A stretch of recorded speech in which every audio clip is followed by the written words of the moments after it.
Assalamualaikum warahmatullahi wabarakatuh.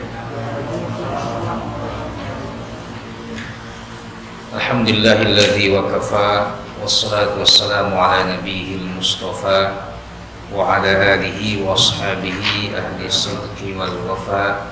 Asyhadu an la ilaha illallah wahdahu la syarika lah wa asyhadu anna Muhammadan abduhu wa rasuluhu alladzi la nabiyya ba'd. Amma ba'd. Fatimah rahimakumullah.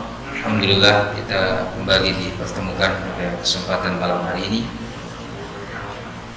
Tak lupa salawat dan salam semoga senantiasa tercurahkan kepada Rasul kita Nabi Muhammad SAW, pada keluarganya, para sahabatnya hingga umatnya yang istiqamah menjalankan ajaran-ajaran. Fatimah rahimakumullah. Saya tidak menggunakan infokus lagi karena Bapak-bapak sudah memegang tulisannya, jadi bisa langsung kita baca dan kita kaji secara bersama. Kita melanjutkan kajian akhlakul muslim atau al-akhlakul islamiyah di pertemuan ahad lalu, pekan lalu, itu sampai di halaman 4, yaitu jalan menuju akhlak yang baik. Ya, hari ini, malam ini, yaitu yang poin nomor 5, at-thariqu ilal akhlaq.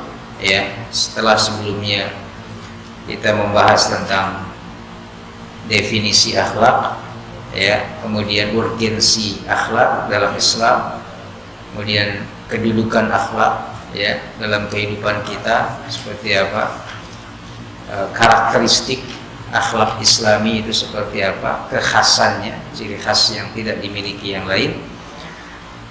Maka yang kelima ini jalan menuju akhlak yang baik, artinya bagaimana tahapan-tahapan atau cara kita, jalan yang ditempuh agar kemudian kita dianugerahkan oleh Allah Subhanahu wa taala akhlak yang karimah, yang mulia, yang baik.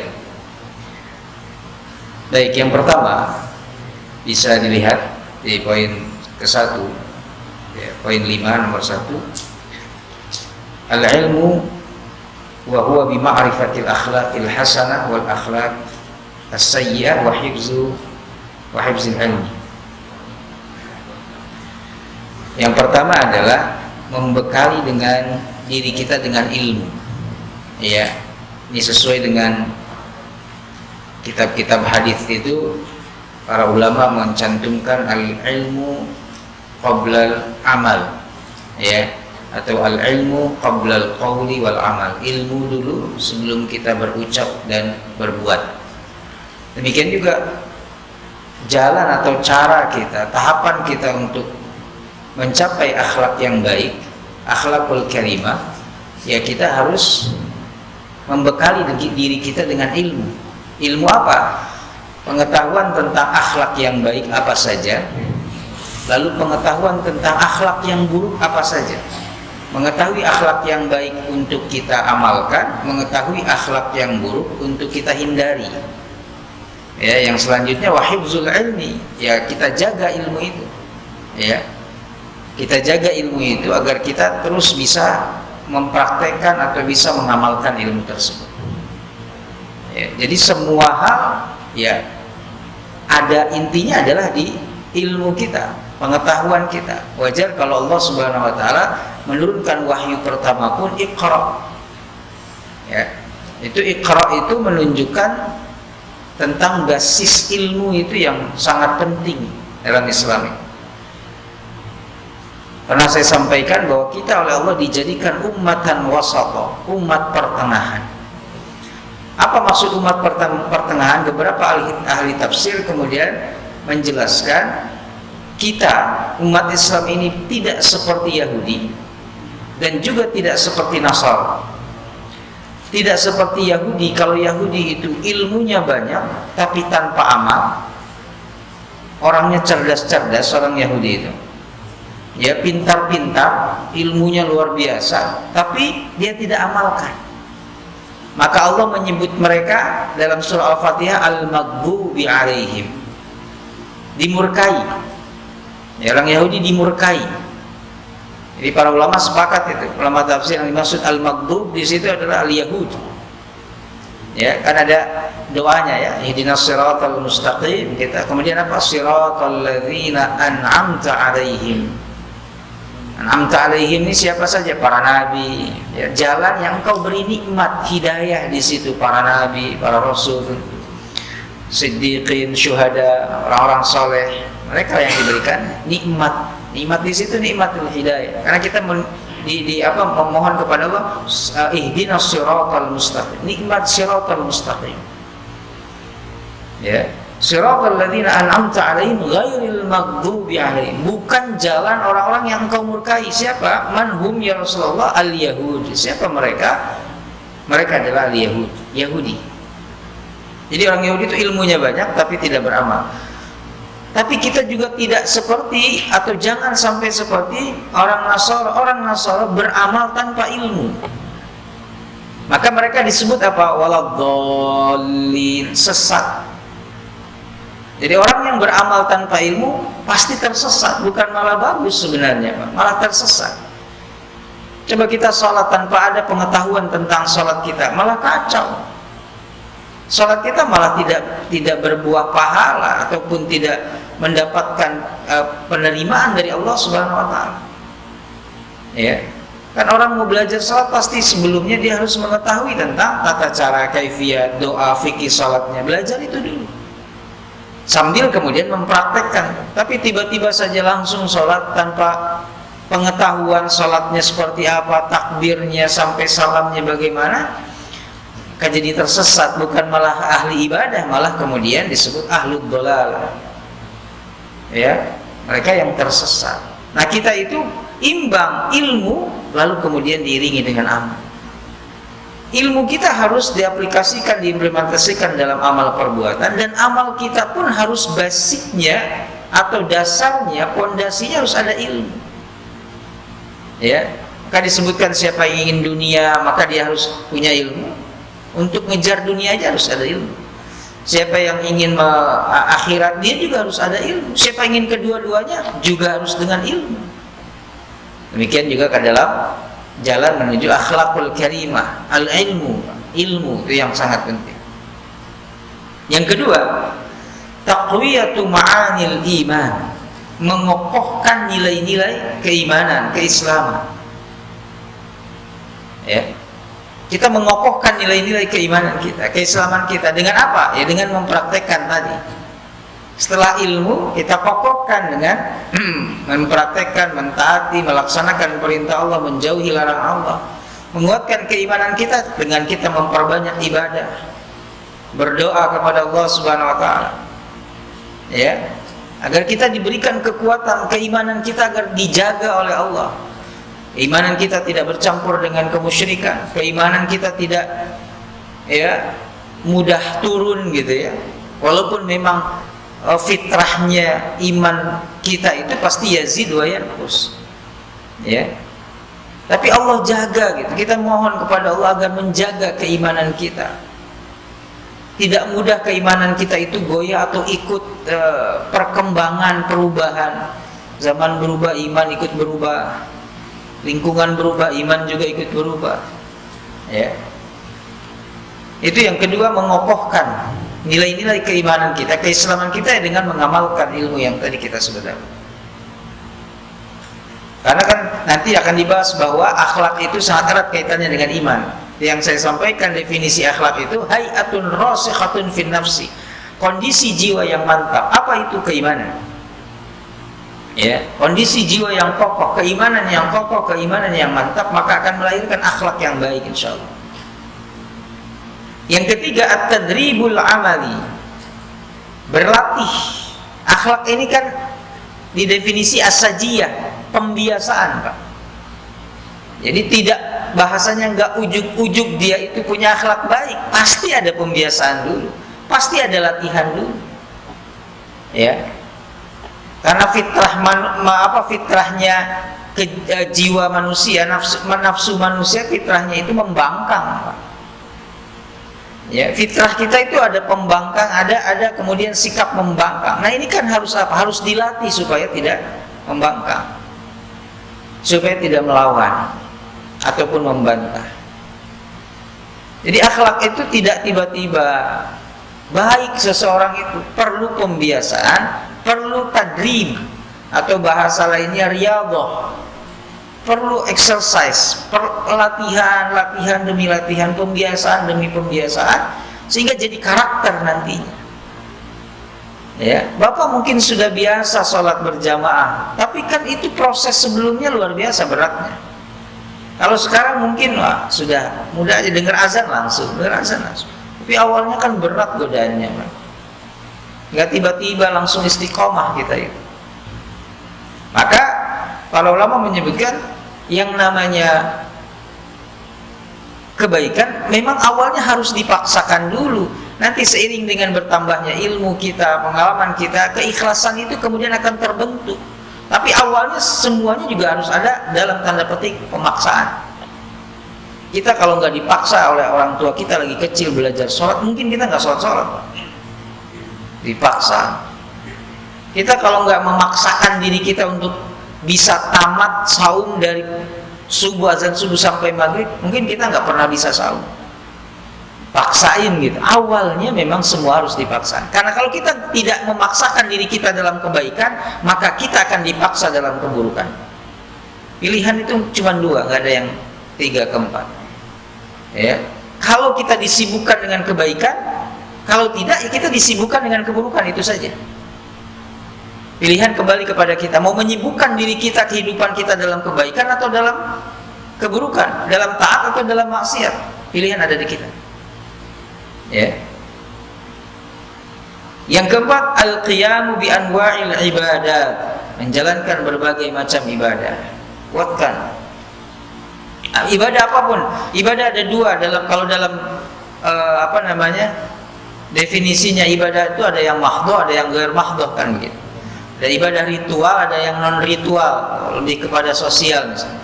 Ibadah mahdhah itu ibadah yang sudah ditentukan waktunya, tempatnya, bilangannya, caranya, pakaiannya. Itu ibadah mahdhah. Seperti apa? Salat sudah ditentukan, Pak. Maghrib 3 rakaat, nggak bisa kemudian kita tambah atau kurangi. Secapek apapun Bapak misalkan pulang dari pekerjaan, ya tetap maghrib harus 3, nggak bisa 1. Ya, Isya harus 4, walaupun Bapak tuh udah capek banget pengen tidur, ya harus 4. Karena bilangannya sudah ditentukan oleh Allah dan Rasul. Caranya seperti itu, dimulai dari takbir, diawali dengan takbir, diakhiri dengan salam, kemudian dalam di antara itu ada ruku, ada sujud, ada i'tidal, ada duduk antara dua sujud. Itu kita harus lakukan. Ya, itu ibadah mahdhah. Zakat sudah ditentukan nisabnya, mustahiknya. Puasa juga sudah ditentukan, haji sudah ditentukan tempatnya di mana, nggak bisa kita rubah. Hanya karena Arafah padat kemudian kita pindah ke tempat yang lain yang lebih kosong misal, gak bisa. Ya, tawaf padat saat kita pindahkan tawafnya jangan di Ka'bah misalkan, gak bisa. Ya, itu tempatnya sudah ditentukan, pakaiannya sudah ditentukan, tata cara waktunya sudah, itu ibadah mahdhah. Yang kedua ada ibadah ghair mahdhah, ibadah yang secara kaifiyat tata cara nggak ditentukan secara khusus. Dia butuh niat saja, niat karena Allah. Kita niat ibadah, ikhlas karena Allah. Itu lebih kepada ibadah-ibadah sosial. Ya, yang hubungannya hablum minan nas, itu tidak diatur langsung dalam syariat, tetapi disyariatkan atau disyaratkan niat yang ikhlas, maka jadi ibadah. Bahkan hal-hal yang sifatnya kebiasaan sehari-hari pun bisa bernilai ibadah dalam Islam. Tidur saja bisa bernilai ibadah dalam Islam. Padahal tidur itu kebutuhan pokok semua makhluk hidup. Manusia tidur, binatang tidur, tumbuh-tumbuhan juga tidur. Ya, tapi apa yang membedakan tidur kita dengan binatang dan tumbuh-tumbuhan? Ada nilai ibadah. Ya, lalu ada adabnya tidur itu, doanya seperti apa? Bangun tidur doanya bagaimana? Cara tidurnya saja Rasulullah contohkan. Ya. Jadi akan bernilai ibadah, padahal tidur itu ya kebutuhan dasar makhluk hidup. Makan, ya binatang juga makan. Tapi apa yang membedakan makan kita dengan binatang? Kita bisa bernilai ibadah kalau binatang hanya memenuhi kebutuhan hidupnya saja, tubuhnya saja. Tapi kita enggak seperti itu. Ya. Maka kalau kata Buya Hamka, ya kalau sekedar makan, kerbau juga makan. Kan gitu kan? Kalau sekedar tidur, kera juga tidur. Kalau sekedar bekerja, ya binatang yang lain juga bekerja. Tapi apa yang membedakan kita dengan binatang? Kita punya nilai di sisi Allah. Kita khalifah Allah. Jadi beda nilainya dengan makhluk Allah yang lainnya. Itu ibadah mahdhah. Yang penting butuh niat saja. Tidak harus diatur secara khusus. Mencari ilmu itu sudah jelas. Hukumnya wajib bagi seorang muslim dan muslimah. Itu hukum hukum dasarnya. Tapi tata cara mencari ilmunya atau teknisnya silahkan. Bisa malam Senin, bisa malam Selasa, bisa malam Rabu, tidak salah. Bisa ba'da maghrib, bapak-bapak mau ba'da isya, silahkan disepakati, kan begitu. Ya, waktunya nggak harus, pokoknya harus hari Ahad, enggak. Mungkin diambil hari Sabtu atau Ahad ya, karena memang banyak yang libur bekerja, kan begitu. Sehingga diharapkan lebih banyak lagi jamaahnya. Tapi banyak kemudian masjid yang mengadakan juga di hari-hari biasa, selain Sabtu Ahad, Senin sampai Jumat ada. Itu teknis, nggak diatur. Itu hanya sifatnya kesepakatan kita saja. Tapi itu benar ibadah juga. Ya, ibadah juga. Cuman teknis caranya nggak diatur oleh Allah dan Rasulnya. Silahkan dibebaskan. Yang penting tidak melanggar syariat itu. Tapi kalau seperti sholat, puasa, ya nggak bisa kita atur dan rubah sendiri-sendiri gitu. Ya. Lalu yang kelima, musahabatus sholihin. Cara untuk kita meraih akhlak yang baik, berteman dengan orang-orang yang soleh. Ini bukan berarti kita eksklusif, bukan. Kita kenal dengan siapapun silahkan, tetapi untuk bersahabat, musahabah, untuk kita jadikan orang itu sahabat kita, teman setia kita, maka Islam mengajarkan cari yang soleh. Siapa? Mereka yang bisa. Kalau kata para ulama, kalau kita lihat teman kita tiba-tiba kita ingat kepada Allah, itu jadikan teman, jadikan sahabat. Tiba-tiba kalau lihat dia kita semangat ibadah, jadikan dia sahabat, teman setia, saudara. Ya. Kalau ingat dia kemudian kita tiba-tiba ingat kepada kematian, karena dia sangat rajin berbekal untuk kehidupan setelah mati, maka itu jadikan sahabat. Ya. Lalu Rasulullah membuat sebuah perumpamaan, ya, bersahabat dengan orang soleh seperti bersahabat dengan berteman dengan penjual minyak wangi. Ya, kalaupun kita nggak ikut jualan minyak wangi, pasti kecipratan wanginya, Pak. Ya. Tapi berteman dengan orang yang buruk akhlaknya seperti berteman dengan pandai besi. Minimal asapnya itu masuk kena dalam baju kita itu, bau asap. Ya. Demikian juga dalam pergaulan kita, selektif. Yang tadi siratal ladzina an'amta 'alaihim itu siapa? Alladzina an'ama Allahu 'alaihim minan nabiyyin was-siddiqin wasyuhada was-shalihin. Ya. Kalau mau jadikan sahabat itu tentu yang saleh, tapi kenal dengan siapapun kita nggak jadi masalah. Luas pergaulan nggak jadi masalah. Tetapi untuk menjadikan sahabat, teman setia, ya, aulia disebutnya, maka hanya al-mu'minun, hanya orang-orang beriman. Dan kita seleksi lagi dengan akhlaknya seperti apa. Karena al-musahabah tasriqut tabi'ah. Persahabatan itu bisa mencuri tabiat atau bisa mencuri kebiasaan akhlak kita. Kalau tidak kita mencuri yang baik, kita mencuri yang buruk dari orang lain. Artinya ngambil contoh yang buruk. Ya.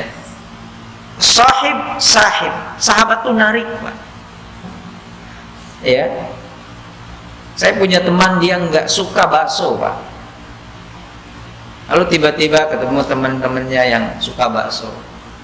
Diajak, ayo, saya nggak suka bakso, nggak apa-apa, ikut aja, temenin kita makan. Ya udah. Hari kedua bakso lagi, ayo, saya nggak suka bakso, nggak apa-apa. Temannya yang lain, bener nih, nggak mau nyobain, ya cobain dikit aja. Terus akhirnya pesen juga pas satu mangkok. Ya, ternyata dia sekarang jadi bos bakso, Pak. Awalnya nggak suka bakso, benar. Ya, dia jadi supplier ini buat bakso, tapi kemudian agak besar lah ininya, ya, bisnisnya. Awalnya tuh saya tuh nggak suka bakso itu, apalagi kalau udah mencium bau dagingnya kan gitu. Kenapa? Karena persahabatan, Pak. Karena teman-temannya itu suka bakso. Ya, demikian juga itu kalau bakso dan sebagainya kan itu hal yang biasa. Tapi kalau kemudian teman-temannya yang suka mabuk, suka judi, lama-kelamaan kita bisa tertarik juga, Pak. Kita bisa terjerumus juga. Kenapa? Pergaulan, persahabatan, pertemanan. Ya, ke orang tua kita hati-hati berteman, hati-hati bergaul. Ya, jangan salah pilih teman kan gitu, jangan salah pilih sahabat. Kesananya jangan salah pilih pasangan hidup kita, teman hidup kita. Itu apa? Karena musahab, sahabatan. Maka akhlak yang baik bisa dibentuk dengan komunitas yang baik. Kita bentuk, kita cari komunitas yang soleh yang bisa terus menyemangati, mensupport kita untuk ibadah. Kita agak down sedikit, ada yang ngingetin kan gitu enaknya sahabat yang soleh. Udah lama nggak ke masjid, saya lagi malas nih, banyak ini kerjaan. Oh, harus semangat. Oh, disemangati lagi, datang lagi. Ya, kita sakit ditengokin sama jamaah masjid, Pak, ayo cepat sehat Pak, ditunggu sama jamaah, itu bisa menyemangati kita untuk cepat sembuh. Ya, ayo cepat sembuh Pak. Ya, kita berjamaah lagi, kita kajian, kumpul lagi. Itu bisa menjadi separuh obat gitu. Ya, pentingnya orang yang saleh, bersahabat dengan yang saleh. Yang keenam, ittikhadul qudwatil hasanah, mengambil teladan yang baik, menjadikan orang itu dia jadi teladan kita. Tentu qudwah hasanah, uswah hasanah kita Rasulullah, tapi yang nampak, yang dekat, siapa nih qudwah kita gitu. Kita jadikan dia qudwah karena dia juga mencontoh Rasul kan begitu. Rasul langsung begitu loncat gitu kan, kita kejauhan, nggak kuat juga kita berakhlak mulia seperti Rasul, sempurna gitu. Cari yang memang minimal mendekati atau memang mereka mengikuti akhlak Rasulullah. Jadikan idola dia. Ini kan anak-anak muda ya, anak-anak kita itu kehilangan figur idola dia. Sehingga yang dicari artis ya. Yang dari karena itu semua dicekoki tiap hari itu aja terus. Ya. Maka coba kemudian berikan mereka sirah, ceritakan tentang perjalanan Nabi, para sahabat seperti apa. Itu insya Allah akan kemudian menggugah mereka, oh, ini teladan saya ini. Di samping yang dekat-dekat, tentu ayahnya yang harus jadi teladan yang pertama itu ya kita sebagai orang tuanya, sebagai ayah. Kalau kita nggak bisa jadi teladan, bagaimana mungkin? Anak kan yang paling dekat dengan kita, Pak, dengan ibunya, yang terlihat setiap hari. Ya. Maka kalau kita mau berbuat apa-apa, mikirnya itu, oh, jangan-jangan ini bakal ditiru sama anak saya kan gitu. Kalau baik, alhamdulillah. Tapi kalau yang kita lakukan buruk, ya itu yang akan jadi berbahaya untuk anak kita. Yang ketujuh, tarkul bi'ah as-sayyi'ah wa tahawul ilal bi'ah al-hasanah. Meninggalkan lingkungan yang jelek, yang buruk, dan mencari lingkungan yang baik. Ini kisahnya seperti seseorang yang membunuh 100 orang, 99 kemudian digenapkan 100. Apa kemudian disarankan atau dinasehati oleh ahlul ilmi kepada dia? Pindah kamu dari tempat kamu ke negeri itu. Di situ kamu akan mendapatkan komunitas, mendapatkan perubahan, hijrah yang baik. Kenapa? Karena lingkunganmu yang saat ini memang lingkungan pembunuh semua, lingkungan maksiat semua. Kalau kamu masih di situ ya sekuat-kuatnya goyah juga, Pak. Ya, sekuat-kuatnya goyah juga. Ya, kita sendirian baik, tapi lingkungan kita semua sudah hancur, sudah bejat akhlaknya. Ini lama-kelamaan kita juga bisa terpengaruh. Maka hijrah. Ya, artinya tinggalkan itu kalau secara tempat, tapi tempatnya hijrah tempat itu tidak harus terjadi saat ini. Empatnya sudah baik, tetapi kadang-kadang apa ini yang kurang baiknya, ya, harus kita perbaiki. Kalau tidak bisa juga, ya kita kemudian bisa mencari alternatif lain. Termasuk teman-teman yang buruk itu kan lingkungan juga, lingkungan yang kurang baik, ya tinggalkan. Cari kemudian lingkungan yang baik, cari teman-teman yang baik. Dan yang kedelapan, tarwidun nafsi ala qabulin nasihah, membiasakan diri untuk menerima nasihat.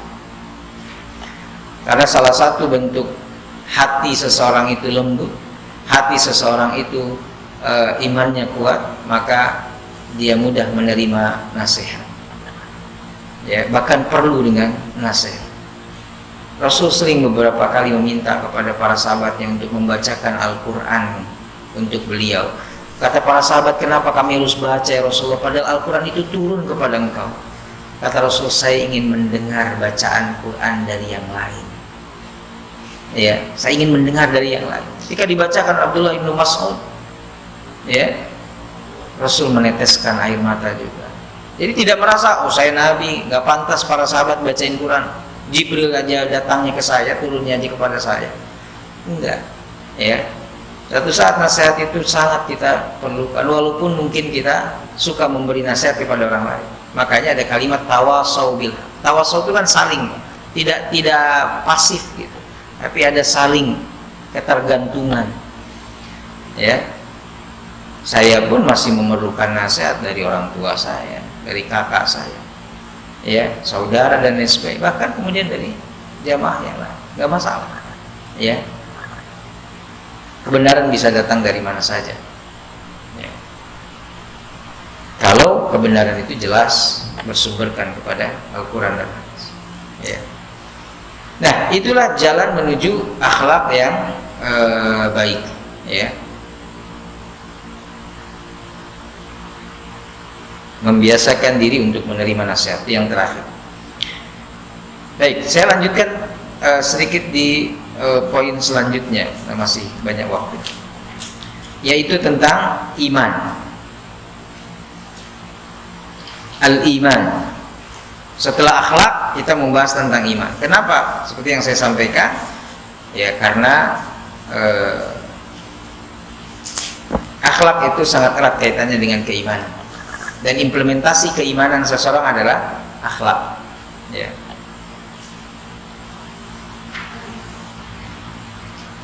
Sebagaimana disebutkan dalam hadis, ada seorang sahabat mengadu kepada Rasulullah, inna fulana yudhkaru min kathrati salatiha wa siyamiha wa zakatiha, ya, walakin tu'zi jiranaha bilisaniha. Ya Rasulullah, ada fulanah, perempuan maksudnya, dia terkenal rajin sholatnya, wah sudah jangan tanyalah kalau ibadah sholatnya, puasanya luar biasa, sodakohnya luar biasa, walakin tu'zi jiranaha bilisaniha, tapi dia suka menyakiti hati tetangganya dengan lisannya. Rasulullah, apa kata Rasul? Fahiyya min ahli nar, ya, fahiyya min ahli nar, dia ahli neraka, gitu ya. Seolah Rasulullah tidak mau dengar itu dia ahli ibadahnya, gitu Pak. Tapi karena dia suka menyakiti hati tetangganya, karena itu akhlak dengan lisannya, maka kata Rasulullah fahiyya min ahli nar. Ada satu lagi Rasulullah, si fulanah ini sholatnya biasa-biasa aja, yang wajib-wajibnya saja, ya, sedekah juga mungkin jarang, puasanya yang wajib-wajib saja, yang sunnahnya nggak pernah. Tapi apa? Dia tidak pernah mengecewakan atau menyakiti hati tetangganya dengan lisannya. Fahiyya min ahlil jannah, kata Rasul, dia ahlu surga, ya. Itu kan akhlak, gitu. Penentu juga sebenarnya, ya. Nah, baik, kita lanjut kepada definisi iman.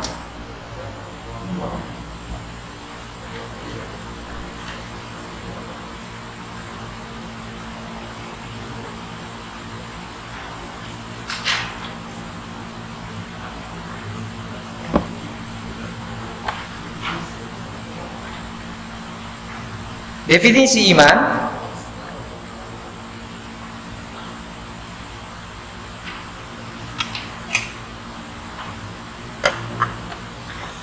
sebagaimana biasa, definisi ada bahasa ataupun juga syar'i, istilah, ya, ada etimologi dan terminologi. Al-iman lughatan diddul kufri. Iman secara bahasa kebalikan kufur. Ya, kita bisa paham gitu. Ya, iman secara bahasa kebalikan kufur. Ya. Kalau iman percaya, kufur itu ingkar, kan begitu. Ya. Al-imanu diddul kufri. Makanya disebut ya ayyuhalladzina amanu, ada kemudian juga innalladzina kafaru, kan gitu. Ada alladzina amanu, ada alladzina kafaru dalam Al-Qur'an. Ada orang beriman, ada orang kafir. Karena kebalikan iman adalah kafir, kebalikan kufur adalah iman. Orangnya disebut mumin, ya, perbuatannya iman. Kalau kufur itu perbuatannya, orangnya disebut kafir. Syar'an, menurut syariat, iman itu adalah tasdiqun bil jinan wa iqrarun bil lisan wa amalun bil arkan. Membenarkan dalam hati, mengikrarkan dengan lisan, dan mengamalkan dengan perbuatan. Itu iman. Pertama, membenarkan. Kita harus membenarkan. Jadi kurang dari salah satu definisi ini, maka iman kita belum sempurna. Bahkan bisa dikategorikan belum beriman. Pertama, kita benarkan dulu dalam hati kita. Kita meyakini, membenarkan bahwa Allah adalah satu-satunya Tuhan yang wajib disembah. Dalam hati kita, kita harus benarkan dulu itu. Ini untuk membedakan nanti dengan orang-orang munafik. Ya. Dan orang kafir tentunya. Orang kafir kan jelas mengingkari dalam hatinya tidak ada keimanan. Itu orang kafir. Orang munafik nanti diingkari dalam hatinya, tapi lisannya pura-pura beriman gitu. Maka tasdiqun bil qalbi, benarkan dulu kita dengan hati kita, atau tasdiqun bil jinan, membenarkan dengan hati kita bahwa Allah Subhanahu wa taala satu-satunya Tuhan yang wajib kita sembah, tempat kita beribadah kepada, bergantung kepada-Nya. Yang kedua, wa iqrarun bil lisan, setelah kita benarkan dari hati kita, kita ikrarkan. Ada disebut syahadat. Syahadat itu persaksian, Pak. Namanya persaksian itu harus diucapkan. Ya, harus diucapkan, dilafazkan. Maka dalam Al-Qur'an ada isyhadu bi anna muslimun, saksikan oleh kalian kami adalah seorang muslim. Ya. Karena pengakuan secara lisan itu menguatkan yang sudah dalam hati, kemudian kita keluarkan dari lisan kita. Sebab hati itu, apa yang ada dalam hati kemudian terimplementasi dalam lisan juga. Ya, maka setelah kita membenarkan dalam hati kita, dengan hati kita keimanan tadi, maka kita harus mengikrarkan dengan lisan, dengan kalimat syahadat atau kalimat tauhid. Nah, permasalahannya ada begini, Ustaz, kalau gitu kapan kita ikrar syahadat? Kapan kita ikrar syahadat? Seperti orang yang baru masuk Islam, gitu ya, asyhadu an la ilaha illallah. Kita kapan syahadat? Kita harus syahadat lagi gitu kan biasanya kan gitu. Karena kita kapan syahadatnya, Pak? Kita kan Islamnya, muslimnya muslim memang turunan dari orang tua kita. Kapan kita benar-benar mengikrarkan kalimat syahadat? Dua kalimat syahadat itu adalah kalimat bagi orang yang sedang ada di luar, mau masuk. Kita kapan keluarnya? Kita sudah sudah diambil persaksian oleh Allah dalam Al-Quran surah Al-A'raf ayat 172. Di alam ruh kita sudah diambil persaksian, alastu birabbikum qalu bala syahidna. Bukankah aku ini Tuhan kalian, kata Allah? Benar, kami bersaksi engkau adalah Tuhan kami, ya Allah. Kita sudah syahadat. Ya, karena yang dimaksud ikrar syahadat itu bagi mereka yang ada di luar, terus pengen masuk, ya harus lafazkan syahadat. Kita kapan keluarnya kan nggak usah. Karena kita dari awal sudah memegang dua kalimat syahadat itu, dan kita tidak keluar dari itu. Ya. Tapi kalau hal-hal yang lain jelas kita syahadat karena memang dicontohkan, misalnya seperti dalam tahiyat kita memang syahadat, ya. Atau doa setelah wudu dan lain sebagainya. Yang ketiga, wa amalun bil arkan. Ini lengkap. Hati membenarkan, lisan mengucapkan, dan anggota tubuh kemudian mengamalkan. Karena kalau kita sudah membenarkan dalam hati kita, mengucapkan dalam lisan kita, maka bukti keimanan kita harus mengikuti apa yang Allah perintahkan. Karena kan kita meyakini Allah sebagai Tuhan kita. Kita mengucapkan 2 kalimat syahadat bahwa saja tiada Tuhan selain Allah.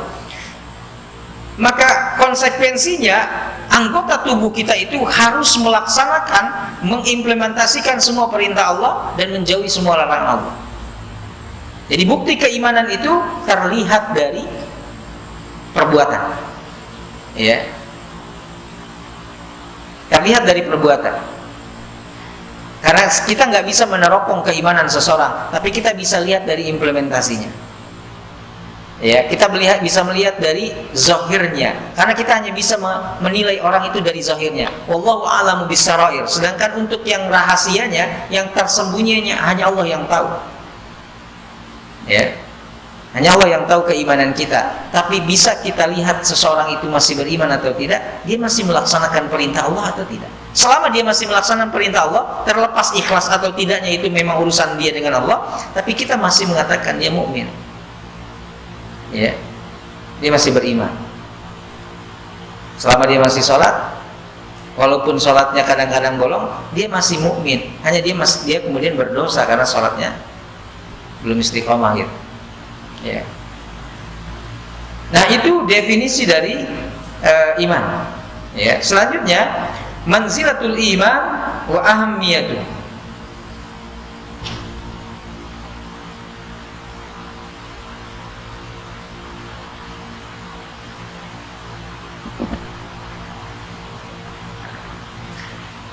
Urgensi dan kedudukan iman dalam Islam, dalam kehidupan kita apa itu? Urgensinya iman, kedudukannya bagaimana iman itu? Pertama, asasu qabulil amal. Iman itu merupakan landasan diterimanya amal. Amal perbuatan tanpa dilandasi keimanan gak akan diterima. Itu sebabnya orang-orang kafir bagaimanapun dia berbuat kebaikan tidak ada nilainya di sisi Allah. Kenapa? Gak punya iman.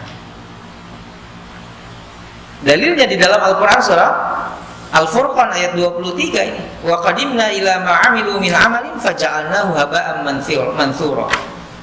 Ya, dan kami hadapkan segala amal yang mereka kerjakan, lalu kami jadikan amal mereka itu bagaikan debu yang berterbangan, gak ada nilainya, Pak. Maka kita sudah punya modal nih untuk amal kita diterima, Pak, iman.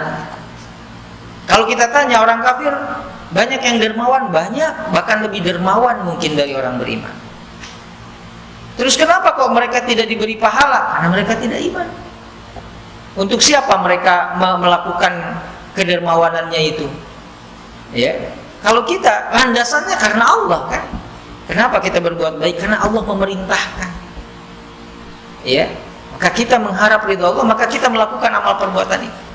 Tapi orang-orang yang tidak beriman kepada Allah, orang kafir, melakukan misalnya kebaikan untuk siapa? Itu faktor kemanusiaannya saja dia berbuat itu. Tapi di sisi Allah nggak ada apa. Ya. Abu Thalib kurang bagaimana mendukung dakwah Rasulullah. Tapi karena nggak ada iman, ya tetap saja masuk ke dalam api neraka. Walaupun dalam sebuah hadis yang sahih, Abu Thalib adalah orang yang siksanya paling ringan. Di antara ahli neraka yang lain yang siksanya paling ringan adalah Abu Thalib. Cuman pakai sendal dari api neraka, lalu mendidih otaknya, pecah, hancur, pakai lagi begitu. Itu paling ringan, Pak. Ya, dimana yang paling beratnya? Cuman pakai sendal, tapi sendalnya terbuat dari api neraka. Ya, lalu kemudian mendidih isi kepalanya, pecah, hancur, dibuatkan lagi seperti itu, yang paling ringan. Bagaimana disebutkan dalam hadis yang sahih tentang Abu Thalib. Padahal kita tahu Abu Thalib itu pembela dakwah Rasul, mendampingi beliau. Ya. Tapi karena tidak mengucapkan secara lisan, tidak membenarkan dengan hati, hanya kemudian dia melakukan kebaikan tadi secara tubuh, anggota tubuhnya, tapi tidak ada membenarkan dalam hati dan mengucapkan dengan lisannya, nggak bisa disebut orang beriman. Ya. Jadi landasan diterimanya amal adalah iman. Yang kedua, afdalul a'mal wa azkaha indallah. Iman itu adalah amalan yang paling utama dan paling bersih di sisi Allah Subhanahu wa taala. Ya. Amalan yang paling utama dan paling bersih di sisi Allah itu adalah iman. Sebagaimana hadis dari Abu Dzar radhiyallahu anhu, ya Rasulullah, ketika Abu Dzar bertanya, ayyul a'mali afdal? Wahai Rasulullah, amal apa yang paling utama? Apa kata Rasulullah? Al-imanu billah. Yang pertama, iman kepada Allah. Tauhid jelas itu yang paling utama dan pertama. Baru apa? Wal jihadu fi sabilihi. Jihad di jalan Allah Subhanahu wa taala. Amalan yang paling utama itu iman kepada Allah. Sebelum yang lain, iman dulu. Ya. Maka Rasulullah di periode Mekah ataupun dakwah di Mekah, beliau tanamkan dulu kan keimanan. Karena ini sudah mengakar kemusyrikan di hati orang-orang kafir Quraisy saat itu. Maka ditanamkan dulu keimanan, sehingga ibadah itu belum banyak yang diperintahkan oleh Allah, baru sholat saja saat itu dengan peristiwa Isra Mi'raj. Tapi ibadah yang lain di mana? Di periode Madinah. Di Madinah baru ada ibadah salat, ibadah puasa, baru kemudian zakat, baru haji, ibadah-ibadah yang lain, hukum-hukum rumah tangga, waris dan lain sebagainya, itu nanti Madinah. Tapi di Mekah fokusnya apa? Tauhidnya, keimanannya. Ya. Nah, itu yang paling utama. Yang ketiga, innallaha qad amara bihi wa ja'alahu sababan lil hidayah wa sabilan lis sa'adati fid dunya wal akhirah. Sesungguhnya Allah memerintahkan kita untuk beriman, dan Allah menjadikan iman sebagai jalan menuju hidayah dan sebab kebahagiaan di dunia dan akhirat. Orang yang paling bahagia siapa? Orang yang beriman. Ya, di dunia dan di akhirat dia paling bahagia sebenarnya. Jadi bukan orang yang banyak harta. Ya. Bukan orang yang tinggi jabatannya, pangkatnya, tapi orang yang beriman itu sudah menjadi orang yang paling bahagia di dunia dan di akhirat. Karena dia sudah mendapatkan jalan menuju kebahagiaan. Ya, keselamatan di dunia dan di akhirat. Yang keempat, annahu dzakara aktsar min 840 marratan. Iman itu disebutkan sebanyak 840 kali dalam Al-Qur'an. Saking pentingnya, itu jumlahnya lebih dari 10%, sekitar 12% dari ayat Quran yang jumlahnya 6.236 ayat. Ini 840 kali kalimat iman diulang-ulang oleh Allah di dalam Al-Quran. Belum lagi yang padanannya nanti. Kalimat imannya saja itu disebutkan sebanyak 840 kali dalam Al-Quran. Itu saking pentingnya. Pengulangan itu menunjukkan pentingnya sesuatu tersebut karena diulang-ulang. Ya, sholat itu kan terus diulang. Kenapa? Saking pentingnya, karena sebagai ibadah yang paling pertama akan dihisab oleh Allah. Yang kelima, iman itu muqidun lil mu'minin indal ma'siyah wa mudzakkirun lahum bitaubah. Dengan iman, penyadar bagi mukmin ketika bermaksiat dan pengingat untuk segera bertaubat. Berarti orang beriman itu bukan orang yang steril dari dosa, tetapi karena dia masih ada keimanan sehingga dia sadar perbuatan dosanya, dan keimanannya itu menggiring dia, mengantarkan dia untuk segera bertaubat kepada Allah Subhanahu wa taala. Ya. Innalladzina taqaw idza massahum ta'ifun minasyaiton tadzakkaru bihi fatadzakkaru fa idzahum mubsirun. Orang bertakwa itu apabila terjerumus atau tergoda dengan bisikan setan, maka tadzakkaru, segera ingat, mereka segera ingat, dan Allah akan memperlihatkan dosa-dosanya. Oh, ini salah, ini salah, ini salah, kata Allah, segera mengingatkan dia. Modalnya apa? Iman, Pak. Ya. Penyadar kita, oh itu dosa. Orang masih ada iman, pasti masih ada sensitivitas terhadap dosa. Tapi orang yang udah nggak sensitif dengan dosa, artinya dosa udah dianggap biasa, itu kemungkinan besar memang imannya sudah tidak ada. Ya. Kalau orang sudah menganggap dosa itu hal yang biasa, bukan sebuah dosa, jadi datar-datar saja, ya santai-santai saja berbuat dosa, pastikan imannya memang sudah nggak ada. Tapi kita kan masih suka, Allah segera kita sadar, berarti keimanan kita masih. Saya tadi berbuat dosa, berbuat salah.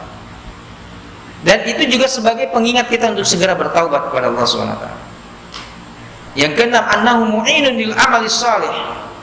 Iman itu membantu beramal soleh. Makanya di dalam Al-Quran banyak disandingkan alladzina amanu wa amilus shalihat. Innalladzina amanu wa amilus shalihat. Karena orang bisa beramal soleh itu dorongan kuatnya adalah iman. Ya. Tanpa keimanan orang malas mungkin untuk beramal soleh. Karena buat apa saya beramal soleh? Untuk apa sih motivasinya? Tapi dengan adanya keimanan kepada Allah, kenapa kamu berbuat amal soleh? Karena Allah memerintahkan, Allah janjikan pahala, Allah janjikan kebahagiaan di dunia akhirat. Ada motivasi untuk beramal soleh. Yang ketujuh, annahu asasu syakhsiyatina wa sirru tamayyuzina.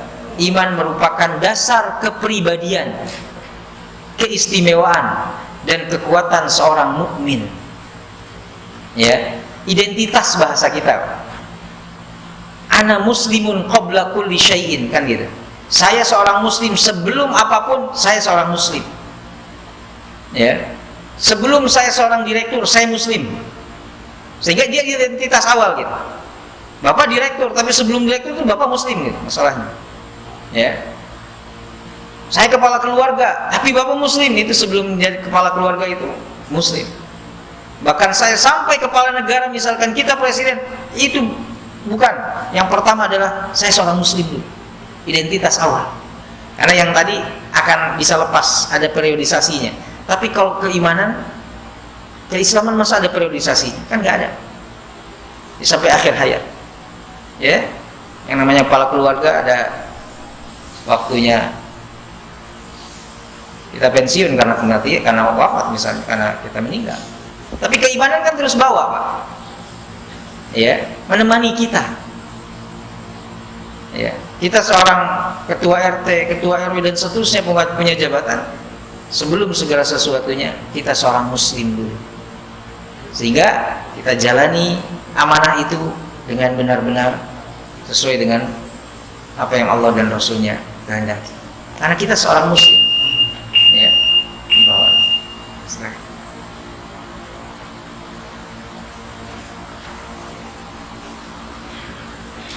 Oh, saya lanjutkan sedikit lagi.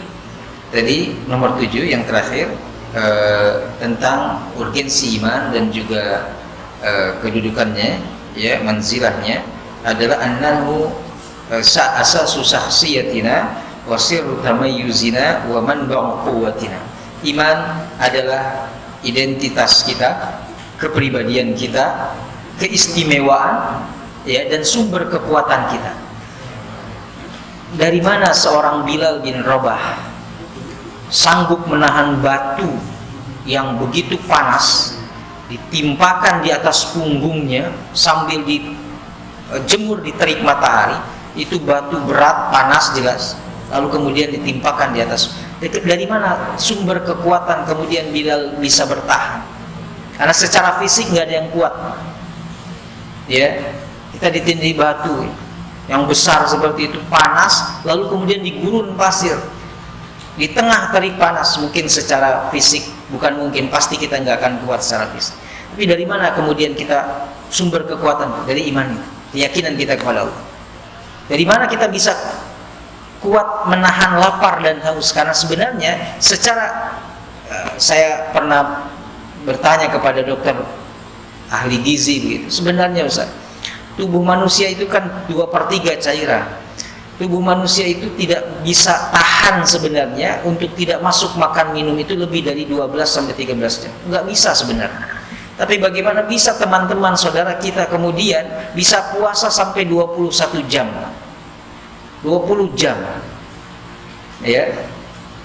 Ada yang sampai 21 jam, Pak. Jadi itu mungkin berbuka sekaligus sahur. Ya, karena tinggal 3 jam lagi, Pak. Ya, saya punya keponakan di Belanda, sahurnya 19 jam. Kalau musim panas tentu ya. 19 jam. Ya, yang paling cepat itu Australia atau Argentina itu 9 jam katanya. Yang paling cepat. Jadi kalau Bapak mau cepat ya puasanya di sana lah. Ya. Kita itu kan paling lama 13 jam, Pak. Kita paling lama 13 jam. Saya pernah mengalami lebih dari itu. Ya, kalau di Mesir itu bisa lebih, karena kalau musim panas ada yang namanya waktu musim panas itu beda. Jadi siang lebih lama. Ya, azannya itu 7:30. Ini baru maghrib kalau di musim panas di Mesir. Ya, azan subuhnya jam 3:30. Nah, puasa lumayan tuh Pak. Kalau subuhnya 3:30, kemudian maghribnya 7:30, lumayan lah. Nah, kita enggak Pak. Jam 5 ya buka jam 6 gitu ya. Kalau subuhnya 4:30, jam 6 sudah. Di 13 jam lebih sedikit gitu.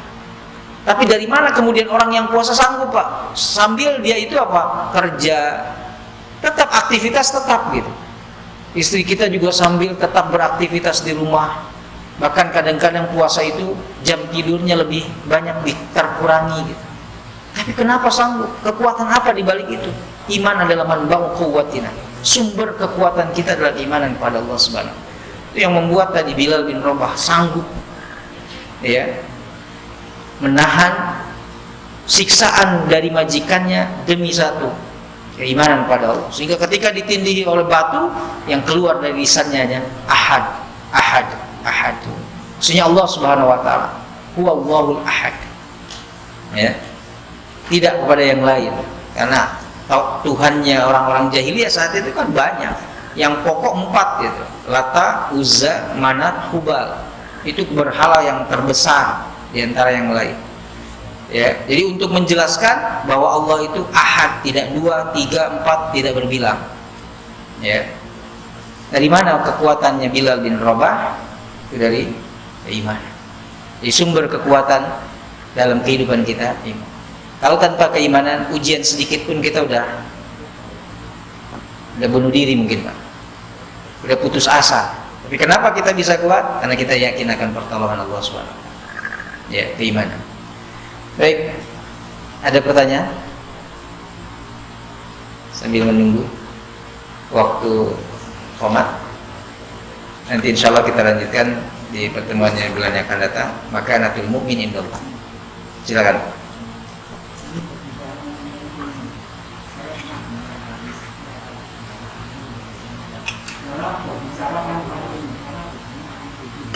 Gimana Pak? Iya. Ya. Dalam Al-Qur'an juga ada ayatnya, auzubillahi minasyaitonirrajim, wala taqfu ma laisa laka bihi ilm. Jangan bersikap, jangan berbuat, jangan bertindak istilahnya kalau memang tidak berdasarkan ilmu. Artinya itu menunjukkan tentang kedudukan ilmu gitu. Sangat penting. Ya, sehingga untuk melakukan apapun, berbuat, bersikap, bertindak ada ilmunya. Jangan dalam masalah agama, masalah duniawi saja. Masalah duniawi itu kan pasti membutuhkan kualifikasi ilmu. Untuk urusan yang biasa aja masak, nggak mungkin tanpa ilmu gitu. Ya, ada ilmunya, ada caranya, ada keterampilannya. Itu kan ilmu. Ya. Karena apa? Kata Allah di ayat selanjutnya, sesungguhnya pendengaran, penglihatan, hati itu akan ditanya, dimintai pertanggungjawaban kan begitu. Ya, jangan bersikap dengan apapun, bertindak dengan apapun tanpa ada dasar ilmunya, karena akan ditanya, maksudnya itu. Ya, akan dimintai pertanggungjawaban. Kenapa kamu berbuat ini kalau tidak tahu? Ya. Kenapa kamu melaksanakan amalan ini kalau kamu tidak ada ilmunya? Ya. Oh, saya ngikut si fulan. Jadi nggak boleh juga. Ya. Minimal kita harus ada ilmu. Tidak harus kemudian kita hafal dalilnya, tapi kita mengetahui gitu. Secara umum ini tahu kok, tapi walaupun saya nggak hafal dalilnya, tapi saya tahu bahwa ini diperintahkan oleh Allah, ini disunnahkan oleh Rasul, maka amalkan. Ya, jangan sampai seperti tadi orang Nasara yang mereka berilmu, mereka beramal tanpa ilmu. Ya, hanya pokoknya yang penting beramal saja. Oh, ini bahaya. Yang penting sholat aja. Kalau nggak ada tata cara dan sesuai ilmunya, ini kan bukan malah jadi sholat yang diterima. Ibadah yang diterima, malah ibadah yang ditolak oleh Allah SWT. Allah. Ada lagi? Oh, sudah habis waktu.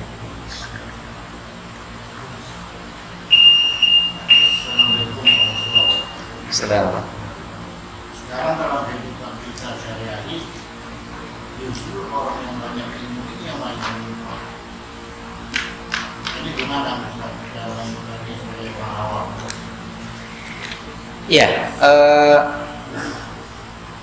yang berilmu kan tidak selamanya kemudian dia sesuai dengan kapasitas keilmuannya dalam prakteknya di tengah kehidupannya, sehingga kita bisa memilah, ya, kita bisa memilah. Insyaallah kalau mereka mengikuti Al-Quran, mengikuti hadis Rasulullah, maka insyaallah kita harus ikuti juga. Tapi kalau menyimpang, ya kita luruskan penyimpangan. Tapi bagi orang awam minimal kita doakan. Tapi kita sudah banyak pilihan mana yang menyimpang, mana yang tidak, ya. Dan itu kembali kepada pertanggungjawaban. Makanya tadi jangan bersikap berbuat tanpa ilmu, karena setiap itu akan dimintai pertanggungjawaban oleh Allah Subhanahu wa taala. Ya, termasuk kalau orang-orang lain mengikuti dia, maka dia juga ikut mempertanggungjawabkan. Man sanna sunnatan hasanatan falahu mithlu ajri fa'ili. Siapa yang memberikan contoh baik dan orang mengikutinya, maka dia dapat pahala dari kebaikan yang dia contohkan dan pahala orang-orang yang melakukan dan mengikuti kebaikan dia tanpa dikurangi sedikit. Tapi siapa yang melakukan keburukan, dia dosa juga, dan dosa orang-orang yang ngikutin dia. Bahayanya begitu, ya, tanpa dikurangi sedikit pun dosanya. Allahu a'lam. Baik, mohon maaf bapak-bapak yang bisa saya sampaikan sampai di sini dulu. Insyaallah karena waktunya sudah masuk untuk melaksanakan ibadah salat Isya. Jazakumullahu khairan katsiran. Subhanakallahumma wa bihamdika asyhadu an la ilaha illa anta astaghfiruka wa atubu ilaik. Assalamualaikum warahmatullahi wabarakatuh.